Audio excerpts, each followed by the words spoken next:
नमस्कार दोस्तों, आपके अपने कांवत क्लास 2.0 चैनल पर हार्दिक स्वागत है। साथियों, आज हम आपके लिए हिंदी के 30 महत्वपूर्ण प्रश्न लेकर आए हैं, जो साथियों आपके लिए रीट भर्ती 2025 में होने वाले एग्जाम के लिए बहुत ही महत्वपूर्ण वीडियो होने वाली है। साथियों, 27 फरवरी को जो तुम्हारा पेपर है, उसमें हिंदी के 30 प्रश्न पूछे जाएंगे और उन 30 प्रश्नों की तैयारी हम साथियों प्रीवियस पेपर के माध्यम से करा रहे हैं। और जिस भी साथी ने पिछले प्रीवियस पेपर नहीं देखे हिंदी, साइको, मैथमेटिक्स के, वो प्ले लिस्ट में जाकर देख ले। साथियों, हम प्रीवियस पेपर के व्याख्यात्मक एनालिसिस करवा रहे हैं। यह तीसरे नंबर का साथियों हमारा हिंदी का प्रीवियस पेपर है। इससे पहले साइको के डाल दिए हमने, मैथ के डाल दिए और हिंदी के डाल दिए। तो जिस भी साथी ने पिछले पेपर नहीं देखे हैं वो प्ले लिस्ट में जाकर देख ले। हमारा साथी जो पहला प्रश्न पूछा गया है इसमें, और आपको मैं बता दूँ, माध्यमिक शिक्षा बोर्ड ने जितने भी पेपर बनाए हैं इनका एनालिसिस हम ऑफिशियल आंसर की के आधार पर करवा रहे हैं। तो यहाँ पर गलती होने की गुंजाइश नहीं है। पहला प्रश्न पूछा गया है, वाक्य के अंग हैं। तो वाक्य के अंग है उद्देश्य, बी ऑप्शन विधेय, सी ऑप्शन ए बी दोनों सही और डी ऑप्शन इनमें से कोई नहीं।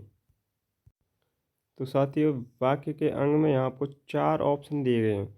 जो हमारा रीट भर्ती 2025 का पेपर होने वाला है वहाँ आपको 5 ऑप्शन दिखाई देंगे और साथियों 5 ऑप्शनों में से एक ऑप्शन अटैम्प्ट करना अनिवार्य रहेगा। 10 प्रश्न अगर आपने छोड़ दिए तो आपका पेपर जो आंसर की है वो चेक नहीं होगी। तो आपको प्रत्येक प्रश्न अटैम्प्ट करना अनिवार्य है। साथियों, इसका जो सही उत्तर है वो है सी ऑप्शन।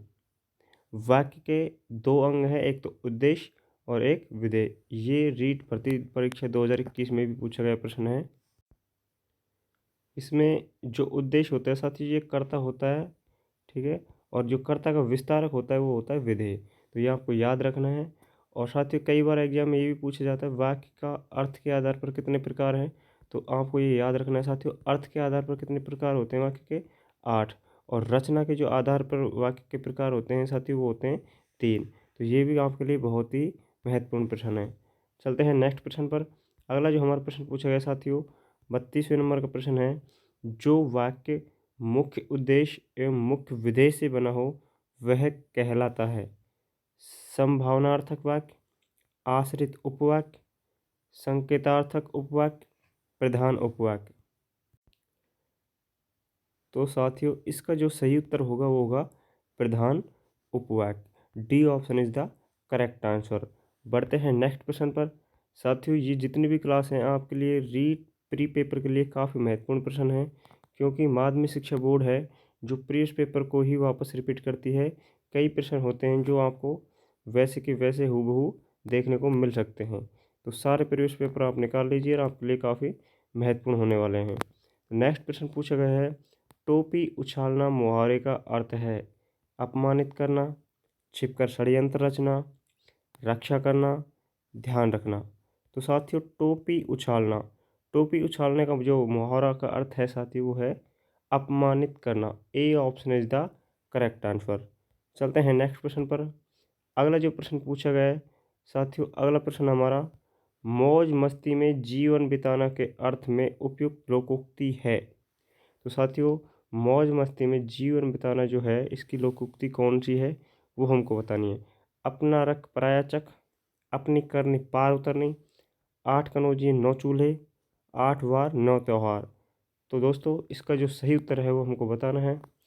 तो इसका करेक्ट जो आंसर है वो है 8 वार 9 त्योहार। 8 वार 9 त्योहार का अर्थ होता है मौज मस्ती में जीवन बिताना। साथ ही ये जो क्लास है ये लेवल 1 और लेवल 2 दोनों के लिए ही महत्वपूर्ण है, क्योंकि हिंदी के जो 30 प्रश्न पूछे जाने हैं जिसमें कुछ व्याकरण से संबंधित और कुछ पेडागोजी के प्रश्न आएंगे, तो दोनों लेवल में आपके लिए ये महत्वपूर्ण है। तो साथियों, इनसे इनसे आप पेपर का एक लेवल पता कर सकते हैं कि जो माध्यमिक शिक्षा बोर्ड है किस तरह के प्रश्न पूछती है और किस तरह के प्रश्न बार बार रिपीट होते हैं। तो सारे प्रीवियस पेपर साथियों आपको निकालने अनिवार्य है। अगला जो प्रश्न पूछा गया है वो है, विद्यार्थियों को पुस्तकों के माध्यम से भाषा की मूल ध्वनियाँ एवं लिपि का ज्ञान कराकर उन्हें पढ़ने लिखने कौशल में दक्ष किया जाता है। तो वह कौन सी विधि है? इस विधि को कहा जाता है, क्या कहा जाता है?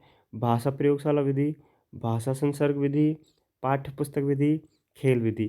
तो साथियों हमारा जो 35वां नंबर का प्रश्न है, इसका जो करेक्ट आंसर है वो है, अगर पुस्तकों के माध्यम से भाषा की ध्वनि और लिपि का ज्ञान कराया जा रहा है, तो सीधी सी बात है कौन सा ऑप्शन सही होगा? पाठ्य पुस्तक विधि। C option is the correct answer. पाठ्य पुस्तक विधि इसको कहते हैं। ठीक है, ये आपको याद रखना साथियों, काफ़ी अच्छा प्रश्न है। नेक्स्ट हमारा प्रश्न है साथियों, डाल्टन प्रणाली का आविष्कार किसने किया? डाल्टन प्रणाली का आविष्कार किसने किया? किलपैट्रिक ने, डाल्टन ने, मॉन्टेसरी ने, पार्कहर्स्ट ने।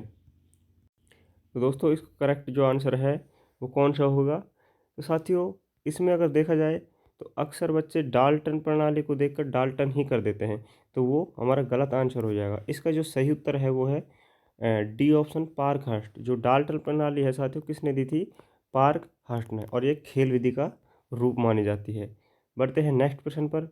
अगला जो प्रश्न पूछा गया वो है हमारा साथियों 37वें नंबर का, ब्लूम उपागम के अनुसार शिक्षा की त्रिप्रक्रिया में सम्मिलित पद है। जो त्रिप्रक्रिया बताई है ब्लूम ने, उसमें सम्मिलित पद है वो बताना है। सामान्यीकरण, व्यवहारिक प्रयोग, प्रस्तुतिकरण, व्यवहार परिवर्तन।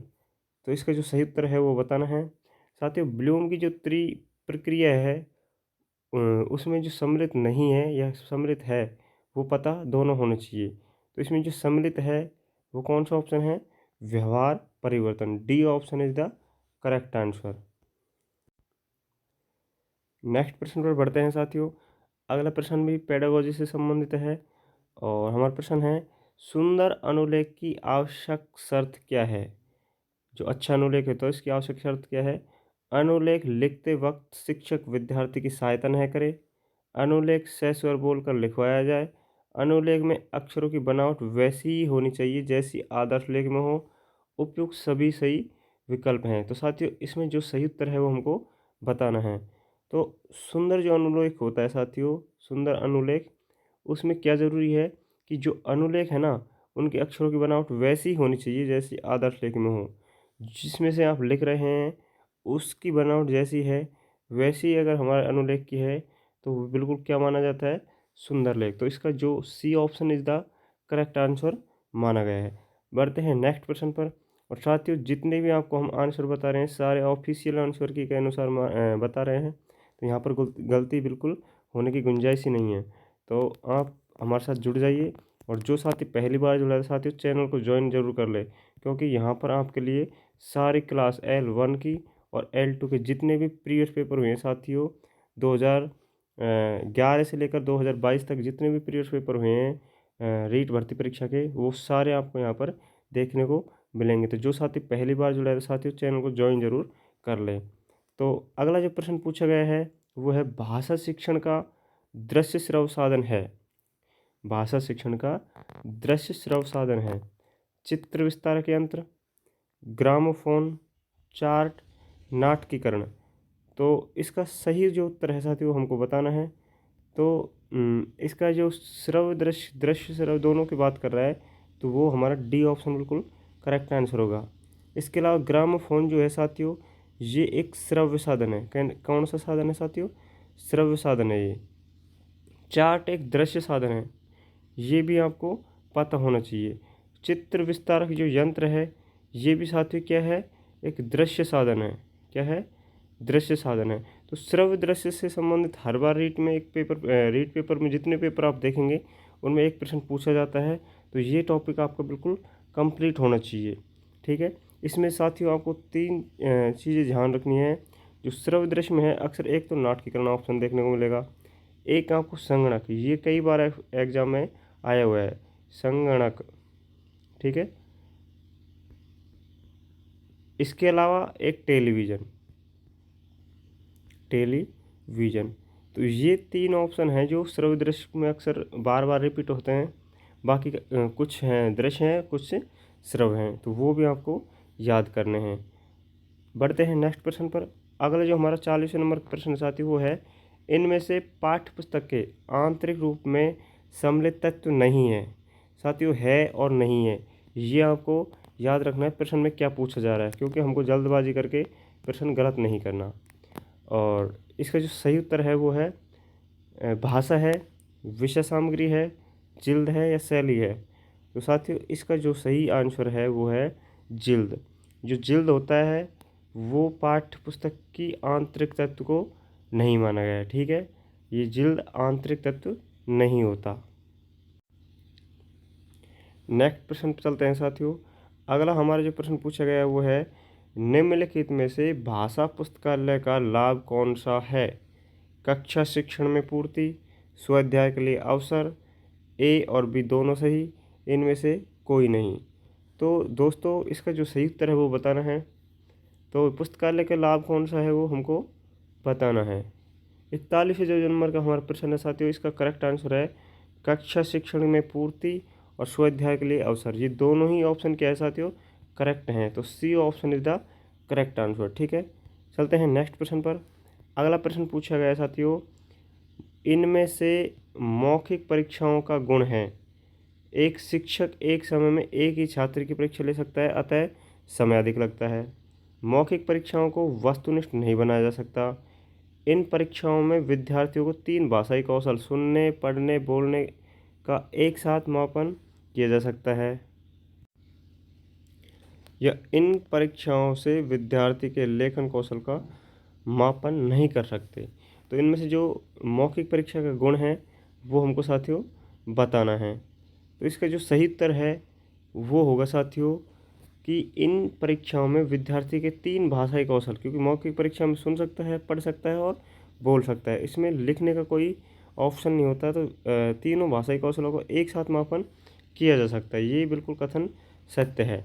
तो ये इसका गुण माना जाता है साथियों। बढ़ते हैं नेक्स्ट प्रश्न पर। अगला जो हमारा 43वें नंबर का प्रश्न पूछा गया वो है निम्नलिखित में से उपलब्धि परीक्षण के निर्माण हेतु सम्मिलित पदों में से कौन सा पद नहीं है? जो पद नहीं है वो बताना है। योजना बनाना, प्रारंभिक रूप की रचना करना, पुनर्निरीक्षण और अनुप्रयोग। तो इसमें जो नहीं है वो बताना है साथियों। जो परीक्षण का है, कौन सा पार्ट है उपलब्धि परीक्षण का जिसमें नहीं है? साथियों 43वें नंबर का जो प्रश्न है, इसका जो करेक्ट आंसर होगा वो है परीक्षण का अनुप्रयोग। इसमें अनुप्रयोग का कोई ऑप्शन नहीं होता, तो ये D option is the correct answer. बढ़ते हैं नेक्स्ट प्रश्न पर। अगला जो प्रश्न है सतत व्यापक मूल्यांकन से संबंधित है, जिसमें पूछा गया दोष है। इसका दोष बताना है, कौन सा ऑप्शन में दोष दिया गया है। पहला ऑप्शन है अल्प समांतर में होने वाली परीक्षा या टेस्ट, विद्यार्थी पूरे वर्ष अध्ययनशील रहते हैं, शिक्षक विद्यार्थी को आवश्यक निर्देश एवं परामर्श निरंतर देते रहते हैं, विद्यार्थी को अपनी कमियों का ज्ञान निरंतर होता रहता है, और विद्यार्थी पर वर्ष भर परीक्षा का भय बना रहता है, जिससे उसका स्वाभाविक विकास प्रभावित होता है। तो साथ ही दोष का मतलब होता है कमी, और कमी कौन सी है? इन 4 ऑप्शनों में से एक कमी दिखाई गई है, वो कौन सा ऑप्शन में दिखाई दे रही है? वो है डी ऑप्शन, कि विद्यार्थी पर वर्ष भर परीक्षा का भय बना रहता है, जिससे उसका स्वाभाविक विकास प्रभावित होता है। तो D option is the correct answer. बढ़ते हैं नेक्स्ट प्रश्न पर। साथियों अगला जो प्रश्न है वो गद्यांश से संबंधित है। इसमें 45 से 54 जो तक है प्रश्न, उनका उत्तर गद्यांश से देख कर देखना है। इसे गद्यांश को देखो और इसमें से फिर उत्तर देना है। तो साथियों ये गद्यांश है, जिसको आप देख लीजिए। और वैसे व्याकरण से संबंधित प्रश्न है, जिनका उत्तर हम इनका बिना पढ़े भी दे सकते हैं। तो पहला जो प्रश्न पूछा गया इसमें व्याकरण से संबंधित वो है ट्रेजडी शब्द की उत्पत्ति के आधार पर है तद्भव, तत्सम, विदेशी, देशज। तो साथियों ट्रेजडी शब्द जो है वो कैसा शब्द है, यहाँ आपको बताना है। तो ट्रेजडी एक विदेशी शब्द है साथियों। कौन सा शब्द है? विदेशी। C option is the correct answer. Next प्रश्न पूछा गया है साथियों, सुधाकर। सुधाकर का पर्यायवाची शब्द है रसाल, प्रभा, शशांक, मलय। तो साथियों सुधाकर का जो पर्यायवाची है वो कौन सा होगा? Shashank. C option is the correct answer. Shashank को क्या माना गया है? सुधाकर का पर्यायवाची। तो साथियों काफ़ी अच्छा प्रश्न था पर्यायवाची से संबंधित। बढ़ते हैं नेक्स्ट प्रश्न पर। अगला प्रश्न पूछा गया है 47 नंबर का, जिसकी संवेदना के रूप में अनुभूति हुई हो, वाक्यांश के लिए उपयुक्त शब्द है प्रसूत, व्यंजनाएं, संवेदित, संवेग। तो साथियों इसका जो करेक्ट आंसर अधीनस्थ कर्मचारी चयन बोर्ड ने माना है वो माना है, इसमें वैसे तो अगर साथियों देखा जाए तो बोनस दिया गया है, ठीक है। इस जो प्रश्न है इसको बोनस के रूप में दिया गया है, लेकिन इसका जो सही उत्तर है वो है संवेदित। C option is the correct answer. बढ़ते हैं नेक्स्ट प्रश्न पर। अगला जो 48 नंबर का प्रश्न है साथी वो है आवश्यक शब्द का विलोम शब्द बनाने के लिए कौन सा उपसर्ग प्रयुक्त होगा। तो आवश्यक में कौन सा उपसर्ग लगाएं साथियों उसका विलोम बन जाए। ए लगाएं, अन लगाएं, अना या फिर अन। तो इसमें से जो उपसर्ग लगाने पर वो विलोम बन जाए, कौन सा ऑप्शन सही होगा। तो साथियों अन उपसर्ग लगाने पर क्या हो जाएगा, अनावश्यक। तो D option is the correct answer. काफ़ी अच्छा प्रश्न है साथियों, तो ऐसे प्रश्न भी आपको देखने को मिलेंगे। नेक्स्ट प्रश्न चलते हैं साथियों। अगला जो प्रश्न पूछा गया वो है सामयिक शब्द में प्रयुक्त प्रत्यय है ईय, कै, इक, यिक। साथियों इसका जो करेक्ट आंसर है वो है सामयिक जो शब्द है उसका सही जो प्रत्यय है साथियों वो है इक। इक की वजह से साथियों जो समय शब्द है इसमें हमने इक प्रत्यय जोड़ा तो जो प्रथम पद होता है वो दीर्घ हो जाता है। तो ये सा हो गया साथियों, इसके बाद में मैं और यिक, ठीक है। तो ये सामयिक मूल शब्द इसमें समय है, ये आपको पता होना चाहिए। बढ़ते हैं नेक्स्ट प्रश्न पर। अगला प्रश्न पर चलने से पहले साथियों आपको मैं बता दूं, जो साथी पहली बार जुड़ा है तो हमारे चैनल को ज्वाइन जरूर कर ले और बेल आइकन को प्रेस कर ले, ताकि तब भी आपके लिए हम प्री पेपर लेकर आवें तो वो आप तक पहुंच जाए। और साथ ही वीडियो अच्छी लग रही है तो वीडियो को लाइक ज़रूर करें और कमेंट करके ज़रूर बताना कि वीडियो आपको कैसी लग रही है। नेक्स्ट जो प्रश्न है साथी वो है निहितार्थ शब्द में संधि है। तो इसमें संधि है यण संधि है, दीर्घ संधि है, गुण है या वृद्धि है। तो निहितार्थ में साथियों कौन सी संधि है ये आपको बताना है। तो इसमें साथियों जो संधि है वो है दीर्घ संधि, और इसका जो संधि विच्छेद होगा क्या होगा, निहित प्लस अर्थ, ठीक है, निहित प्लस अर्थ। तो इसमें कौन सी संधि होगी, दीर्घ संधि होगी। बढ़ते हैं नेक्स्ट प्रश्न पर। अगला प्रश्न है 51 नंबर का हमारा प्रश्न साथियों, निम्नलिखित शब्दों में से अवयव नहीं है अधिक, जब, पूर्व, रचना। अव्यय से संबंधित हर बार एक बार प्रश्न आता है साथियों, और अव्यय वो होता है जिसका लिंग वचन काल कारक परिवर्तन नहीं होता। तो ऐसा कौन सा शब्द है जिसका ना तो वचन है, ना लिंग है, ना काल है, ना कारक हो सकता है। तो वो शब्द जिसका हो सकता है वो पता करना है, बाकी 3 ऑप्शन ऐसे हैं जिसके नहीं हो सकते। तो इसके जो सही उत्तर है वो है साथियों रचना। तो D option is the correct answer. बढ़ते हैं नेक्स्ट प्रश्न पर। अगला जो क्वेश्चन है साथियों वो पूछा गया है कि अनुसार शब्द में कौन सा समास है, अव्ययभाव, तत्पुरुष, द्वंद्व, द्विगु। तो साथियों अनुसार शब्द में कौन सा समास है, इसका जो करेक्ट आंसर है साथियों वो है अव्ययीभाव समास। जहाँ आपको उपसर्ग का रूप दिखाई दे, फर्स्ट में उपसर्ग हो साथियों, कोई सा भी उपसर्ग हो वहाँ अव्ययीभाव समास आपको देखने को मिलेगा। तो इसका जो करेक्ट आंसर है वो है ए ऑप्शन। बढ़ते हैं नेक्स्ट प्रश्न पर। अगला जो प्रश्न है वो है साथियों, वह शब्द में सर्वनाम है। यहाँ पर सर्वनाम पूछा गया है निश्चयवाचक, संबंधवाचक, निजवाचक, अनिश्चयवाचक। तो साथियों इसका जो करेक्ट आंसर है होने वाला है वो है निश्चयवाचक। A option is the correct answer. साथियों अनिश्चय की पहचान आपको मैं बता दूं, अगर आपको किसी वाक्य में कोई या कुछ दिखाई दे, ठीक है, कोई या कुछ का रूप में प्रश्न अगर दिखाई दे तो वहाँ पर अनिश्चयवाचक सर्वनाम होगा। संबंधवाचक में साथियों, संबंधवाचक में जो सो, जिसकी, उसकी, ऐसे कुछ शब्द हैं जो एक वाक्य का संबंध दूसरे वाक्य से हो तो वहाँ संबंधवाचक होगा।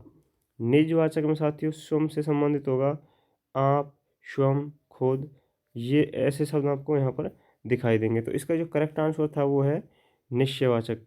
निश्चय में यह, वह, वे, वो, ये सब दिखाई देते हैं। इसके अलावा साथियों अगले प्रश्न पर बढ़ते हैं। अगला जो हमारा प्रश्न है वो है लोभ शब्द में कौन सी संज्ञा है, व्यक्तिवाचक, जातिवाचक, वस्तुवाचक, भाववाचक। साथियों संज्ञा 3 प्रकार की हैं, इनमें से कौन सी है, वस्तुवाचक तो कोई संज्ञा है ही नहीं।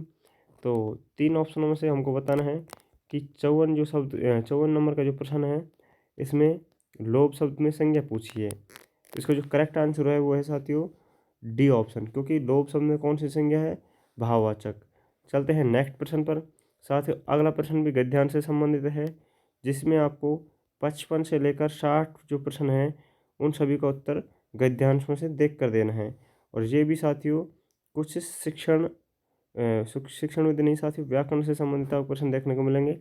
और जो प्रश्न है वो है हमारा साथियों, जातियाँ शब्द का एक वचन होगा। जाति, जातीय, जातियाँ या जाति। तो साथियों जातियाँ जो शब्द है उसका एक वचन जो शब्द होगा वो क्या होगा? जाति। क्या होगा साथियों? जाति। D option is the correct answer. बढ़ते हैं नेक्स्ट प्रश्न पर। अगला हमारा जो प्रश्न पूछा गया है वो है हिमायती। साथियों हिमायती शब्द का अर्थ है बर्फीला, पक्षपाती, पक्षद्रोही, आयातित। तो हिमायती शब्द का क्या अर्थ माना गया है साथियों, ये आपको बताना है। हिमायती शब्द का जो अर्थ है वो है पक्षपाती। B option is the correct answer. बढ़ते हैं नेक्स्ट प्रश्न पर। अगला प्रश्न है साथियों, इनका असर भी पड़ रहा है, वाक्य में कौन सा काल है? तो काल से संबंधित भी प्रश्न अक्सर एग्जाम में आते हैं। तो संभाव्य वर्तमान, आज्ञार्थक वर्तमान, पूर्ण वर्तमान, सामान्य वर्तमान। तो साथियों इनका असर भी पड़ रहा है, वाक्य में काल पूछा था। और यहाँ पर साथियों इस जो प्रश्न है इसमें भी जो माध्यमिक शिक्षा बोर्ड है उसने बोनस दिया है। उसका कारण ये है कि साथियों यहाँ पर एक वाक्य है ये जो अपूर्ण वर्तमान काल में आता है। किस में आता है? अपूर्ण वर्तमान। क्योंकि साथियों रहा है, रही है, ये अपूर्ण है। यहाँ पर पूर्ण दिया गया था, अगर ये अपूर्ण होता तो ये बिल्कुल करेक्ट ऑप्शन होता है। तो इसलिए इसमें क्या बोनस दिया गया है। तो बढ़ते हैं नेक्स्ट प्रश्न पर। अगला प्रश्न पूछा गया साथियों विधा। विधा शब्द है उभयलिंग, पुल्लिंग, नपुंसकलिंग, स्त्रीलिंग। तो विधा जो शब्द है इसमें कौन सा लिंग है साथियों, ये हमको बताना है। तो इसका जो करेक्ट आंसर है वो है विधा शब्द में साथियों जो लिंग है वो है स्त्रीलिंग। D option is the correct answer. बढ़ते हैं नेक्स्ट प्रश्न पर। अगला प्रश्न पूछा गया व्यक्ति शब्द का बहुवचन रूप होगा। व्यक्ति, व्यक्तित्व, व्यक्तियों, व्यक्तिक। तो साथियों व्यक्ति जो शब्द है इसका बहुवचन शब्द कौन सा होगा? इसका जो सही उत्तर है वो है व्यक्तियों। C option is the correct answer. बढ़ते हैं नेक्स्ट प्रश्न पर। अगला जो हमारा प्रश्न पूछा गया साथियों वो है राजस्थानी भाषा शब्द का मानक हिंदी रूप है। भाषा, भाषा, भाषा या भाखा। तो इसका जो करेक्ट उत्तर है वो हमको बताना है साथियों। तो राजस्थानी भाषा शब्द का मानक जो रूप है वो है भाषा। B option is the correct answer. तो साथियों ये हमारे हिंदी के 30 महत्वपूर्ण प्रश्न कंप्लीट हुए। और ये 30 प्रश्न आपको कैसे लगे कमेंट करके ज़रूर बताएं। और जो साथी हमारे साथ पहली बार जुड़ा है तो प्रीवियस पेपर के माध्यम से हम पूरे रीड पेपर 2025 की तैयारी करवाए हैं। जो साथी हमारे साथ जुड़ना चाहता है वो चैनल को ज्वाइन जरूर कर ले, चैनल को सब्सक्राइब कर ले, बेल आइकन को प्रेस कर ले ताकि वीडियो का नोटिफिकेशन आप तक पहुंच जाए। तो साथियों वीडियो कैसी लगी कमेंट करके ज़रूर बताएं। धन्यवाद।